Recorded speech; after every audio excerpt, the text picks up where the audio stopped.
Oja. AduanaPiesie ma ye de den nam. Odeyo. AduanaPiesie ma ye de den nam. Mo arisio. DORMAA AduanAPiesie ma ye de den nam. Yaka Kwafie a amsa tetefo no na bruni maaye no na fie bia bochia wo ho bochia no ye ne ma miensa a ye di si ho na ye soso ye di ade si so eno ade wo so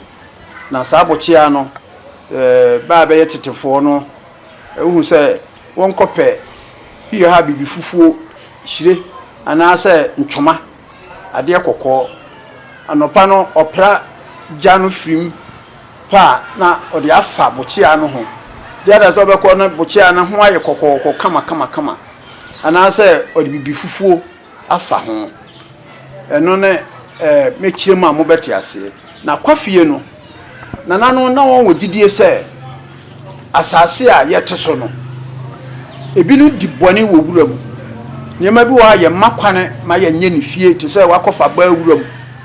ana wakoku bi ato wuram ana tete no na nsuo bia woda abemfa nko ho enti nsuo na da ba ko na nanom ayi so sa nsuo no yenkom nsuo no hom so ate ase sa ne ma no ana krom mane nu no nso so ne mabone koso o manum ade ba chine ba ku bi ato ha so ate ase obi efa bi wo mfachire a ya mamre makwan wo ne ba beda eye fie njo wa mfa ba wo fie a ye frɛ ne se fie ni patim na yesi fie kura na siwa nipa nkotena ya nya nwie ye no kofa ba ho a eye bone di sane ma ni nyina ne nananom ye se afibia ye ya amamre ni se bone a nananom ya hu no ye afiri ho ye bompa ya nananom ayi afiri ho ye bompa ma twede amponyankopon ayi afiri ho ene Kwafie ye Kwafie no ye clean fie no ye clean do mamani ni Kwafie enti Kwafie no asekire no ade bia nya wo ban no ye yi afiri ho na eno duru ho a ye siesie nipa ni nipa entam ye siesie kro ni kro entam so ati ase ana ye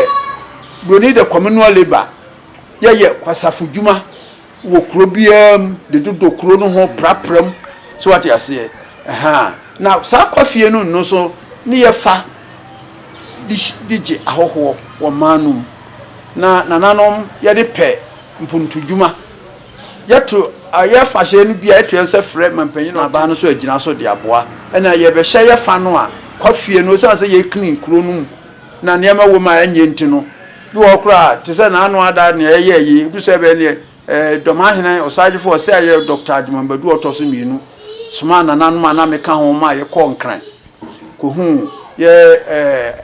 minister ohwa akwanso